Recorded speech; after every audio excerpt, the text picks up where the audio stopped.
Police say more than 300 vehicles have been recovered, 20 people facing charges in an auto theft network bust.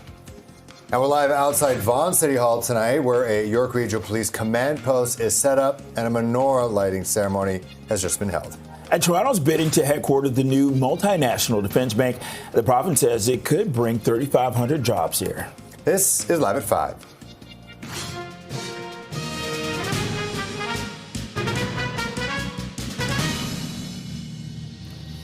Good evening. I'm Bakari Savage. And I'm Phil Perkins. Thanks for joining us at Live at 5. Our top story, the OPP and Border Service agents have broken up an auto theft ring that ships stolen cars overseas. Let's go live to CP24's crime analyst Steve Ryan for more on Project Chickadee.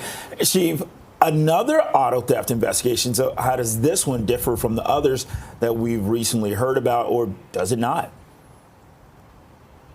Yeah, with some great police work by the OPP. It's a collaborative of partners throughout the country, and including the CBSA. They played an integral part in this very successful project. So to answer your question, this killed two different elements or aspects of criminality when it comes to organized crime and auto thefts. The project started targeting auto thefts and carjackings, and sometimes with good police work and sometimes with a bit of luck, your projects take you down another path as well. And during this project, Project Chickadee, not only were the police able to identify, disrupt, and dismantle criminal organizations that were stealing vehicles, but they also identified those criminal organizations that were responsible for fraudulently making documents to export those vehicles overseas as well. So ports in Vancouver, Montreal, and Halifax were identified as significant ports. And again, with the great work by the CBSA, the police were able to make this a two-pronged approach when it comes to criminality, when it comes to auto thefts. They got the thieves, and they got those who are sending those cars overseas. And I'm told those cars are being sold for 2 and 3 times the value overseas as opposed to here. So some great police work all around, and they got the two birds with one stone, if you will. And, another part of this whole thing, people are probably wondering, the victims, people who no longer have their cars that were stolen from them, they're probably wondering when they're going to get their cars back. Will they? And how does that whole process work? So that has to do with insurance payouts. And if your insurance company pays you out for your stolen vehicle, if that car is eventually recovered, well, that becomes the property of the insurance companies themselves. So they can either auction those cars off or they can sell them themselves to try to recoup some of that money. If there are damages done to a car that is still yours and there hasn't been any payout for your lost vehicle, of course, the insurance companies will repair those pay for those damages, rather, before the car is returned to you. But once a payout is made, the car then becomes the property of the insurance company. Okay, CP24's crime analyst Steve Ryan live with more on Project Chickadee. 2 people have been taken to hospital. This is after a crash in Mississauga. Chapel 24 was over Winston Churchill and Aaron Center Boulevard. That's north of Eglinton. Police say the crash happened shortly after 2 o'clock in the afternoon. One driver ended up slamming into a pole. Paramedics say a man has serious injuries, but is going to be okay. All right, just after 5, let's take a look at traffic right now. Here's Adjo and City. Boy, how's it looking on a Wednesday? Ooh, it's looking slow on a Wednesday, Phil, and still dealing with quite a few issues. We'll start with problems we've been watching on the northbound lanes of the 427. This is just north of Dairy Rexdale. It is the left lane that is blocked at this collision. Not seeing any emergency crews, just tow trucks on scene. So once they arrive, they'll probably block some more lanes. So as you make your way north, it is really, really slow on the approach. Still looking at delays on the 401 traveling on the westbound side. Delays start from Warden. They continue out to Bayview. The good news, earlier issues we were dealing with in the transfers did all clear, and still a crawl on the Don Valley Parkway. On the southbound side in particular, as you make your way from Bayview Bloor down to the ramps that take you to Richmond that are still not accessible, and the northbound side is pretty slow from Bayview Bloor up to the 401, but it is checking in problem-free. On city streets, a collision on Shepherd and Consumers. Also a collision blocking lanes on Courtney Park and Dixie. I'll send it back to you. This CP24 traffic report is brought to you by 407 ETR. Enjoy the journey with a stress-free commute. 2 city councilors are calling a joint government response to address anti-Semitism and hate. And councilors James Pasternak and Mike Cole, they put forward a motion seeking the establishment of a combined federal, provincial, and municipal law enforcement task force to combat anti-Semitic acts of hate and terror. One of the weaknesses we have found over the last 2 years in combating anti-Semitism and fighting hate in all its forms is a lack of coordination among the three levels of government. No single government alone can tackle the protests and mayhem that have engulfed the city. And we are encouraging our federal and provincial partners to come together to create what we would consider a joint task force to make sure that all statutory and law enforcement tools are being used. It sends a strong signal if we create this task force that we are taking this threat very seriously, because many of these threats are internationally inspired. They're not locally inspired, as we saw in Australia. And so we also want to create this task force in terms of sending out a signal to all the people that want to perpetrate acts of hate and violence that they're going to meet an incredibly organized resistance to this, and you just can't think you're going to get away with it. Pasternak and Cole say that the need for the task force, it was highlighted by the deadly attack at Bondi Beach in Australia. Now, with that, Toronto Police hosted a Hanukkah celebration at police headquarters today. Take a look.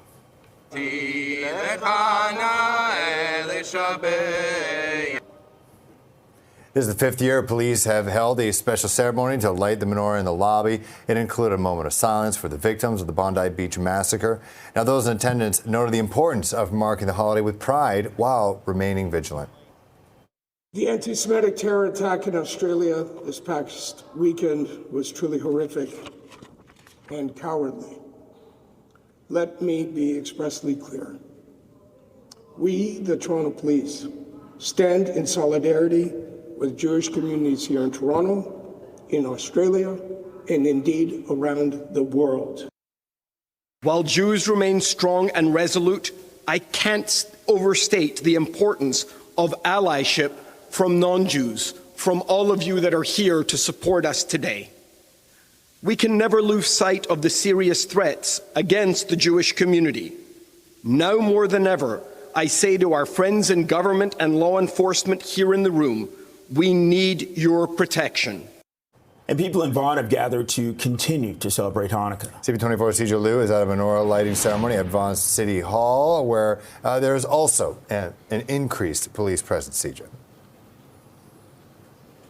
That's right, Phil and Bakari. York Regional Police have set up a command post here for the menorah lighting at Vaughan City Hall. It started around 3:30 today. We saw a large community turnout, a time for celebration as well, celebrating light over darkness. And to talk more about the annual Hanukkah celebrations, I'm joined by the Mayor of Vaughan, Stephen Del Duca. Mayor, thanks so much for your time today. You held your annual menorah lighting today. Why was it so important to still hold this publicly despite what happened in Australia last weekend? Yeah, so this is a long-standing tradition that we're very proud of here in the city. It's been going on for many years, even predating my time as mayor. Last year, we did install for Hanukkah, going forward, a permanent menorah in our City Hall courtyard. But this year, I would say perhaps more so than in almost any other time, it's so important for the community to feel like they can gather in large numbers out in the open, out in public, proudly being together with the community, their community, proud of their faith, proud of their contribution. And here in Vaughan, it is important to me as mayor that our Jewish residents feel safe and are safe at all times. And I wanted them, along with council, to know that here in our courtyard, they can join us anytime for any celebration. Deeply meaningful this year for all kinds of reasons, including the tragedy that occurred in Australia. What is your message to the Jewish community in your neighborhood, around the world, those who might be scared to celebrate this year? Yeah, so my message to the Jewish community here in Vaughan in particular is that they, and I believe they do know this, that they are loved, they are admired, they are respected, they are an essential and foundational part of our community. And we work very hard as a council, along with York Regional Police, to make sure that they are kept safe and are safe at all times. And I would say to other civic leaders at all levels of government, we have to move beyond just the tweets and the social media posts. We need real, meaningful action to ensure that Jewish residents from coast to coast to coast in this country feel as safe as they should. And it's been a really, really difficult time since October 7th, 2023. Enough is enough. We need to push back against this collectively. And speaking of action, we did see extra police presence here. We know York Regional Police are setting up command posts around the city, given what happened in Australia. How's the city and police working together right now? So I've been in regular touch with York Regional Police. We are blessed here in Vaughan and across the York region. YRP does an extraordinary job from Chief McSween all the way down. I've been in regular contact with our local superintendent. I spoke to the deputy chief on Sunday morning as soon as I learned about the terrorist attack in Australia, knowing how it would impact our Jewish community here in Vaughan. And we've been in regular touch every single day. I was delighted that YRP announced that the mobile command post will be deployed across Vaughan and across York region during Hanukkah in particular to give our Jewish residents that sense of comfort knowing that we are there to protect them. Thank you so much, Mayor. Appreciate your time today. And the menorah lighting celebrations have wrapped up for this evening, but the city of Vaughan will be hosting another event tomorrow. As for York Regional Police, their plans, they will have command posts set up at various locations, community centers, religious areas until Sunday. Phil and Bakari, I'll send it back to you for now. All right, CJ, thank you very much. Appreciate that chat. It is 5:10, feels like -3. Watching live at 5. Pearson Airport is getting ready for some of its busiest days of the year, with more than 3 million passengers expected to move through here between Friday and January 5th. Toronto's launching a bid to host a headquarters for a new multinational defense bank. Well, the Defense, Security and Resilience Bank is being established by NATO countries and its allies in the Indo-Pacific. The DSRB says it is designed to bridge public and private finance to meet security needs of participating countries, which includes supporting governments and streamlining and financing defense acquisitions. Olivia Chow and Premier Doug Ford were among officials to launch the bid in Toronto this afternoon. Toronto is the second largest financial center in North America by number of jobs and skilled workers. Our talent pipeline is exceptional. Toronto's diversity of talent is unmatched. People from around the world come here, bring their skills, their expertise, and their experience and their connection, and they attend the world-class colleges and universities located right here in this city. We need to stand up for Canada and our place in the world, including by investing in our defense. As we do so, we need to be using Canadian steel, Canadian vehicles, Canadian equipment, and Canadian products whenever and wherever we can. The Defense, Security and Resilience Bank is going to be critical for Canada and our allies. As we make these investments, it will unlock capital, speed up procurement, and streamline supply chain. The Ford government says that more than 3,500 jobs are going to be created if Toronto is chosen to headquarter the new bank. Montreal is considered Toronto's biggest competitor if Canada is selected for the DSRB. Well, City Council has approved a raise in the land transfer tax rate on luxury homes. Yeah, so the tax rate on the home selling for at least $3 million, that's going to go up by about 1%. It's anticipated that the increase would bring in a total of $152 million in revenue for the city next year. The motion to increase the tax rate was put forward by Mayor Olivia Chow and approved by a vote of 17-7. I'm asking the top wealthiest 2% of the home buyers, okay, if you have enough money to buy a luxury home properties, then you pay a bit more. And some of you were asking, what does a $20 million homes have? I looked it up. It has 23 parking spaces. It has 10 bathrooms. It is glazed with marble and crystal with an indoor pool. Yes, that is what you can do if you have that 20 plus, actually $22 million. And wow, 23 parking spots, okay? I'm asking those that can afford it to pay a bit more. Also at City Hall, Councillor Josh Matlow is calling for a strategy to manage traffic ahead of the FIFA World Cup. Matlow wants to see a full mobility plan to prevent our city from being a, quote, international embarrassment. City staff estimate up to 45,000 fans will attend each game and 20,000 people will visit the Fan Festival, which will increase traffic volumes by 10 to 15%. Matlow is calling for a detailed forecast of delays on major arteries, a coordinated transit plan to help people get around. The World Cup is just over 7 months away. Yeah. Probably should start thinking about that. Well, the holiday travel season, it's here. Pearson Airport is preparing for some of its busiest days of the year. Yeah, around 3.2 million travelers are expected to move through the airport between Friday and January 5th, with peak travel days reaching up to 171,000 travelers passing through the airport in 24 hours. Officials are offering passengers some advice on how to make sure their trip goes as smoothly as possible. There's a lot of planning that goes in before these busy periods. So it's not just days before, it's weeks and months in advance. There's 400 different employers here at the airport, 52,000 people. So it's really working with all the different employers to make sure that we are ready to handle the busy period. And that means making sure that there's more staffing in different areas to really make sure that everybody comes through the airport has an enjoyable experience, because, the smiles are on the door, are on their face when they come through the door, and they're excited because they're starting their vacation here. They're heading to somewhere fun. They may be going off to see friends and family, and we want to be ready to welcome them and make sure that they have a good trip. The big thing, too, now during this time of the year, because it's a very high season, it's holidays, people bring gifts. Please don't wrap your gifts. I understand you want to have it nicely done, but we have to ensure that the goods are admissible to Canada, so please don't have them wrapped. And a gift bag is totally fine, but we have to see what that item is. Also, you can give us your declaration advance using the Advanced Declaration app. Up to 72 hours, your customs and immigration declaration, you can do that, which is very helpful. Helps, again, for seamless transition. Again, with a busy time of year as what it is, we always ensure we have adequate staffing levels to ensure that people get through the airport in a much quicker fashion. We understand people want to get to where they're going right away. Do understand, too, though, because it is high season, you could expect some delays, which is a possibility. So we got to pack some patience as well. Our new inorganic and granular material. Just looks like a stuffed animal. So right away I thought, what's wrong with this? But it's the material. Right. It's the inorganics and the powder that's inside. So you're allowed, think of a can of Coke. So you're allowed 350 milliliters or less. And especially this time of year where people are buying presents and stuffies, it's to really keep that in mind. You can check it in. It's just not something they'd be able to bring through the checkpoint. Are you excited to go home? Very excited. I got some Christmas presents in here. And looking forward to spending Christmas with the family. Nice and warm at Christmas in Houston. It's really nice. I'm looking forward to getting rid of this thing. Where are you coming from? I'm coming from Halifax. Coming home for Christmas? Yes, from school. And officials are reminding travelers, be patient and make sure you check the baggage rules before going through security. It's 5:18 right now. 3 degrees. Feels like -3. Watching live at 5.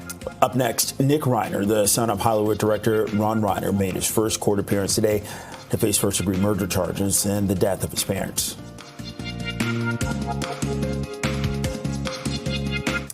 Nick Reiner, son of Rob Reiner, appeared in court to face charges of first-degree murder and the killing of his parents. The 32-year-old did not enter a plea as he appeared in shackles, wearing a jail suicide prevention smock. The prosecutors have added special circumstances of multiple murders and an allegation that the defendant used a dangerous weapon, a knife. Jackson, we're going to a little bit of nightly news. How would you describe your client? How's your client doing today, sir? I need a little bit of room, guys. Yep. It was a media circus today when Reiner's lawyer, Alan Jackson, arrived at a Los Angeles courthouse. The arraignment was postponed until January 7th. And Reiner was arrested several hours after his parents were found dead in their L.A. home on Sunday. Police haven't said anything about a motive as of yet. An accused gunman in Australia's Bondi Beach massacre has been charged with 59 offenses, including 15 charges of murder. 2 shooters killed 15 people on Sunday in the anti-Semitic mass shooting targeting a Hanukkah celebration at the famous beach. More than 20 others are still being treated in hospital. All of the victims identified so far are Jewish.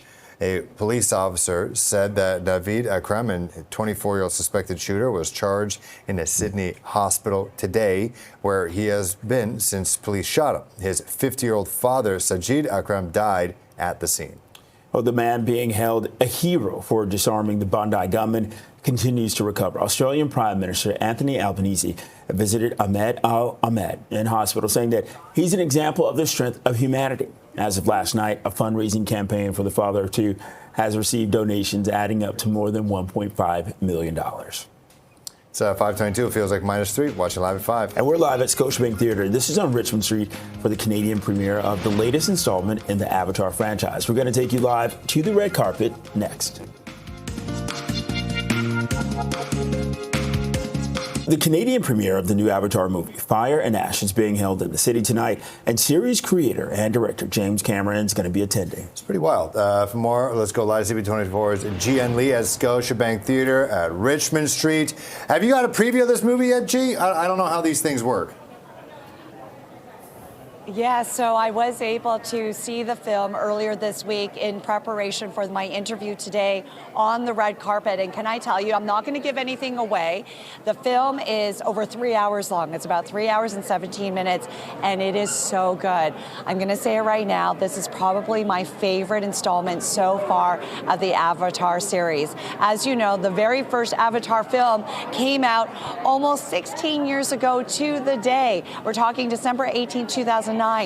Fast forward to today, this is the third installment, and this one introduces us to a very new character, a new protagonist played by Una Chaplin. If that last name sounds familiar, it is because she is the granddaughter of the incredible Charlie Chaplin. She plays Varong, who is the queen, the leader of the Ash people.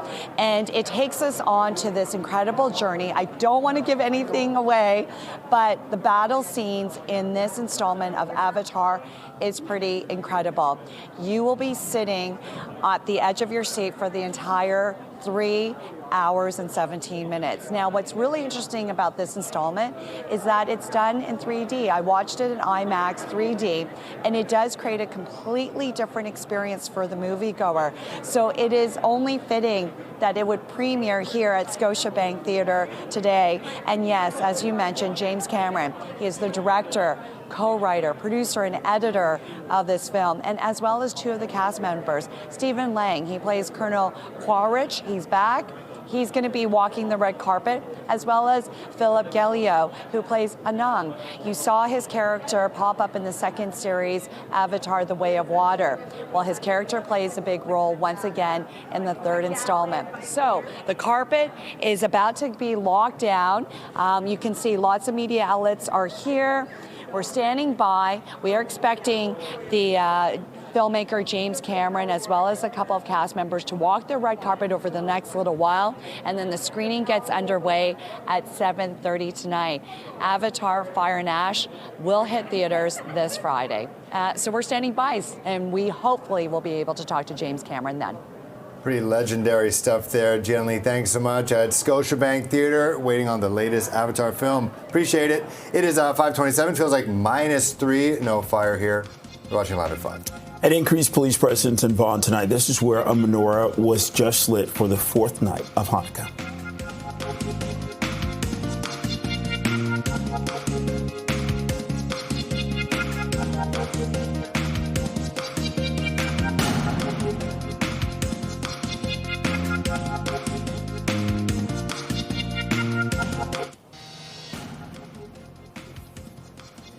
Police say more than 300 vehicles have been recovered and 20 people facing charges in an auto theft network bust.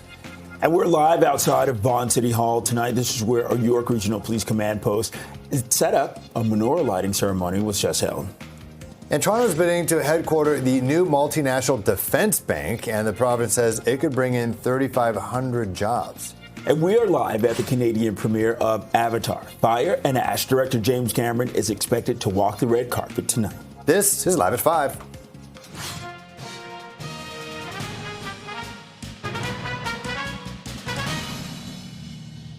Good evening, I'm Phil Perkins. I'm Bakari Savage. Welcome to Live at 5. And people in Vaughan have gathered to continue to celebrate Hanukkah. CP24's CJ Liu is at a menorah lighting ceremony at Vaughan City Hall, where there's an increased police presence. You also chatted with the mayor. What's the sentiment like right now at that ceremony that just wrapped up?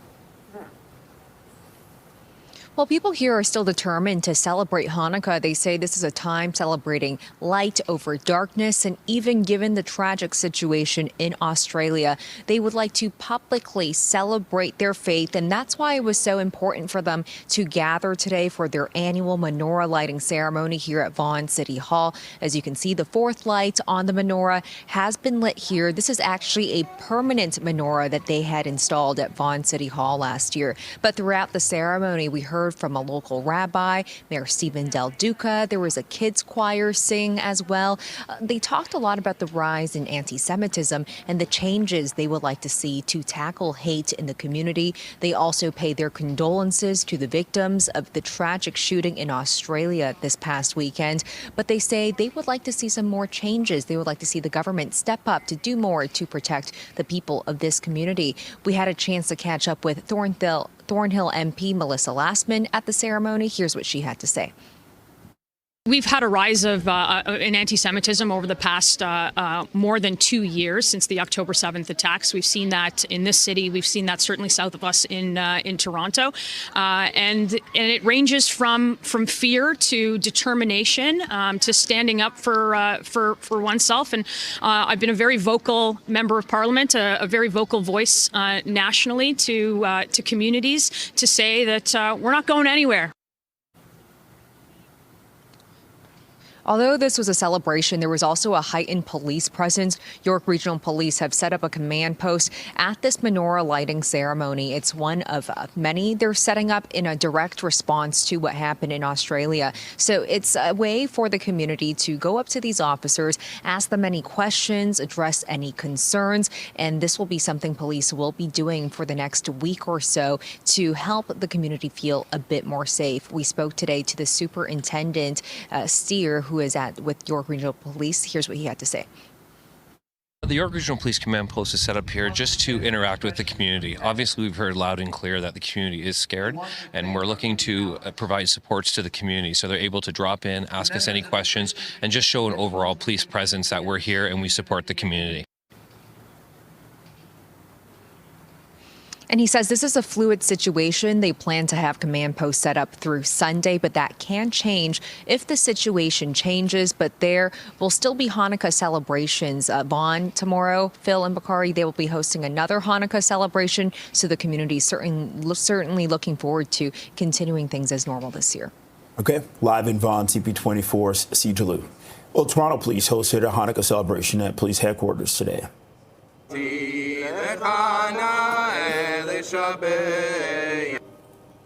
This is the 5th year police have held a special ceremony to light the menorah in the lobby. It included a moment of silence for the victims of the Bondi Beach massacre. Now, those in attendance noted the importance of marking the holiday with pride while remaining vigilant.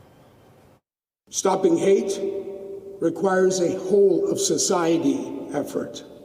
This is something all Torontonians, all Canadians should be paying attention to and participating in confronting. And for police, part of this work includes our presence in the community. Throughout Hanukkah, you can expect an increased invisible police presence. There's something about today which feels like less of a celebration as we dwell on the dark events that have transpired, thousands of miles away. It weighs heavy on all of us. Well, 2 city councillors, they're calling a joint government response to address anti-Semitism and hate. Well, York Centre Councillor James Pasternak and Eglinton Lawrence Councillor Mike Cole have put forward a motion seeking the establishment of a combined federal, provincial and municipal law enforcement task force to combat anti-Semitic acts of hate and terror. In the Bathurst and Shepherd area, there's no consulates, there's no embassies, there's no city squares, there's no government buildings, and yet they come up every Sunday to harass the Jewish community. And sometimes they stay on the corner, and sometimes they march through the community harassing homeowners. This is totally unacceptable. It's totally illegal. And we need the other levels of government to see whether there's any foreign funding to help us investigate and prosecute perpetrators. We need to basically get everybody with boots on the ground on this thing. It is not just a City of Toronto issue. This is much bigger than the City of Toronto, so we need direct help from the province, the feds, on this very, very concerning, tragic threat that we have in our city. Pasternak and Cole say that the need for the task force was highlighted by the deadly attack at Bondi Beach in Australia. 5:36 right now. Feels like -2. Let's take a look at traffic right now. Here's Adjo and Cia. Well, last time I saw you, there was first responders behind you. They're still there. There are. You know, this is a new problem. That other problem did clear, so that's some good news, Phil. But always when one problem clears, another one is just right behind it. And we are dealing with problems now that are impacting the drive. On the southbound lanes of the 404, this is just at Shepherd. Center lane is blocked with this ongoing stalled vehicle. It's creating a delay just on the approach. And then on the northbound lanes of the Don Valley Parkway and the southbound for that matter, but I'll stick with the north, it is jammed from Dundas, continues busy up towards the 401. Traveling on the 401, earlier issues have cleared, but the delays still remain across the top of the city, and further east, you're still looking at slowdowns if you're traveling in towards Durham and on the Gardner westbound. Still busy exiting the downtown core, slowly starting to thin out, but the delays are there from just past Jarvis in sections all the way out towards Park Lawn. I'll send it back to you. Okay, thanks, Aj. Well, the OPP of Border Services agents, they've broken up an auto theft ring. It shipped stolen cars overseas. Yeah, for more on this, let's bring in CP24 crime analyst Steve Vine for more on Project Chickadee. Okay, so Steve, what is unique about this investigation? How is it set apart from other auto theft breakups that we've seen authorities do? Well, we've seen a lot of very good work when it comes to policing projects targeting auto thefts and those that perform or do carjackings as well. What happens often, Phil and Bakari, when you run a police project is you've got one objective in mind, and sometimes with good police work, and we're showing you B-roll of some of the high-end cars that the OPP showed us today that were recovered, sometimes through good police work while you are carrying out that objective in your project, you get taken down another lane, if you will. And in this particular case, the OPP set out with Project Chickadee to disrupt and dismantle those that were stealing vehicles, both unattended cars out of driveways and carjackings as well. And what they managed to obtain was also those criminal organizations, allegedly, that were not only stealing the vehicles, but also those that were committing frauds, revending those vehicles and making arrangements to have those cars exported overseas. And through the help of the CBSA, they were able to disrupt and dismantle criminal networks that were working together to not only steal these cars, but offload them overseas as well. So they started off just on a auto theft project, and they got to those that were selling the vehicles as well. So it was some very good police work, and sometimes with police work, good police work, comes some luck as well. But regardless, it was great work by the OPP and their counterparts around the country with the CBSA that got the results that we heard about today. Hey, Steve, before we get to your next question, let's hear, Bakari, we're going to go to a clip first. Before we get to your question, let's go to the OPP Commissioner, Thomas Carrique, who we heard from today with regards to this project, Project Chickadee, and here's what he said. We'll get your question. Project Chickadee targeted the entire chain of criminal activity, including registered freight forwarding companies and owners who knowingly facilitated the illegal exportation of stolen vehicles. What started as a local investigation uncovered a network of international reach, shipping stolen vehicles overseas to markets where they sell for double their Canadian value. This is organized crime on a global scale. Okay, so Steve, just hearing that, they're selling for double their Canadian value. Are these arrests going to curb auto thefts, or is this just a game of catch-up at this point? So the police are just one small part of the judicial process. The police lay charges based on reasonable grounds to believe, which is defined as beyond mere suspicion. They put those that they believe committed those crimes before the courts. It's the courts that will act as the deterrent. It's when the risk of doing what you're doing, when it supersedes the reward supersedes the risk, that's got to be flipped. And these criminals, they're not afraid of being arrested, but they don't need to be afraid of being arrested. When they are arrested and they're put before the courts, and if they are convicted, there has to be harsher punishments. That's what the deterrent is. But right now, the reward of doing what they're doing, criminality, outweighs the risk. It's not even the risk of being caught, it's the risk of being sentenced, because the sentences aren't deterring. And when you talk to law enforcement managers, which I've done for the last pile of years, this is what they tell me. There needs to be tougher sentencing at the back end of the judicial process. That's what will cause the deterrence. The arrests keep the police busy. They do effective work, but that's only part of it. They put people before the courts. The police don't convict. The courts convict with the assistance of the crowns, and then it's the judges that pass sentencing, and that sentencing needs to be harsher. That's where we're going to get the deterrence. So it kind of is a game of catch-up, a little bit. Catch up and then catch and release at some point. We'll see how this all goes. Steve, thanks so much. We do appreciate the insight as always. Okay, right now it's 5:41, 2 degrees. This is Live at 5. Coming out, the province is responding to claims that construction at Ontario Place will result in raw sewage being dumped into the lake. The province is pushing back against claims that construction at Ontario Place will result in raw sewage being dumped into the lake. Ontario Place lands are being redeveloped to include the private spa. The warning about sewage going into the lake comes from an advocacy group, Ontario Place for All. The group says the province is sidestepping public consultations for the next phase of the project.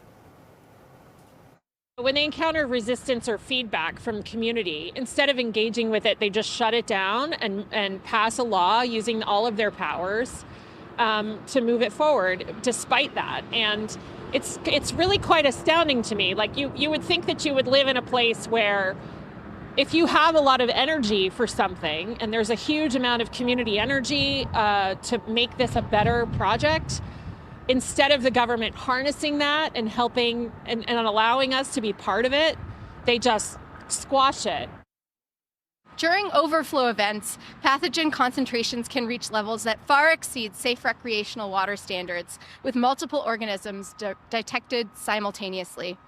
Even people who don't swim are at risk. Boating and other water activities increase the risk of infection. Anyone with an open wound who contacts the water risks serious skin infections and eye infections. We know the risk, we know people will get sick, and we know the costs. This is entirely preventable. Tourism and Culture Minister Stan Cho's office has responded to the claims, saying that the sewer overflow pipe in question is municipal infrastructure designed to act as relief valves during storms to prevent flooding. A statement goes on to read, quote, "These systems have been in place for many years across the city and operate independently from the Ontario Place redevelopment project. Any sewage overflow is unrelated to the construction work at Ontario Place. Interim work is underway towards realigning the combined sewer overflow system. When complete, the improved system will move discharge in the event of overflows further away from areas of public use." A new Leger poll suggests that 3/4 of Canadians have confidence in vaccines, but hesitancy, it's gone up over the past 5 years. Well, that poll suggests that about a quarter of those asked are less confident about safety and effectiveness than 5 years ago. Now, people aged 65 and older were the most enthusiastic and trusting about being immunized. People expressed the most hesitancy around COVID-19 and flu vaccines. It is 5:46, feels like -2, watching Live at 5. The province has unveiled its new kindergarten curriculum. We have reaction next.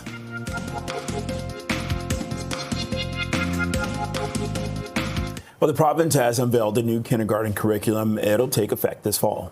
Well, with a focus on back to basics, some changes include new expectations in literacy and math. It also introduces basic coding and engineering to kids, as well as a move towards phonics for reading. And for reaction to the kindergarten curriculum changes, let's go live to David Maston, president of the Elementary Teachers Federation of Ontario, or ETFO. Okay, David, let's go over some of the big changes here. Yeah, so the introduction of expectations, strong expectations around language and math, the introduction of coding to very, very young students, 3.5 years old in some cases, seems a little bit much at this point. This kindergarten program is a play-based program. It's one that serves the developmentally appropriate pathways to learning for youngest students in a very important way. It deals with psychosocial development, emotional development, and there's a little bit of concern that this sort of bend towards academics, language, math, and coding in those younger grades is a little bit challenging. We've had no consultation on this. We haven't been consulted on how to adjust the curriculum, modify the curriculum in a way that works. So we're reading about it as you are today, and trying to digest all of its implications for our kindergarten teachers and DECEs in all of these kindergarten classes as well. Is it really that advanced though? Like I'm looking at the Ontario website, and identifying the right numbers to 20, count to 20 by ones. Like, they're not doing quadratic formula or reciting Pythagorean's theorem here. If they make it fun, like, is it really that weird? They're making them not scared of math. Yeah, no, I think there's definitely ways to do it. And our part of our challenge is not being part of the consultation that led to the creation of this curriculum document. That's part of our challenge. So we're still trying to digest the whole thing as well. But it does stray away from references to play-based learning the way the previous document did. And so that's part of the concern that we've got. But you're absolutely right. There are ways to make working with numbers and working with mathematics and language very hands-on, very even play-based. The introduction of coding, I'm not so sure about, but that remains to be seen. And certainly, we'll see what kind of training and preparatory work is given to our members in order to make this a successful rollout. And, when it comes to keeping our students competitive with the rest of the world, is this a step in the right direction? Well, I mean, we're talking about 3.5 and 4 and 5-year-olds. So I'm not really certain that professional educators around this province are so worried about being competitive in the rest of the world with 3 and 4-year-olds. This is a time for us to develop the foundations for proper brain growth and development. There's a time for us to get to that point. But I think that involves a much deeper conversation about what public education is here for, whether it is actually the training ground for competitiveness around the world, or whether it's partially to be creating and preparing citizens who are able to engage in learning in a way that's productive, to engage in critical discourse, critical thinking, a lot of skills involved with public education beyond being competitive around the rest of the world. Yeah, no doubt. Yeah, at that young age, I build a foundation. Yeah, like you said, I believe, make it fun, make them not scared of school, and that's what it's all about in the end of the day. We'll talk about, competitiveness later on. We'll wait till grade 1. I think that's the thing that's got to get serious. At least to grade 1, please. Got to get serious here. Okay, David Masson, President of the Elementary Teachers Federation of Ontario, thanks so much. Appreciate it. It's 5:53, 2 degrees. This is Live at 5. Now we're live at Scotiabank Theatre on Richmond, where we used to work. Canadian premiere for the Avatar franchise. I cannot wait. Canadian great James Cameron will be there.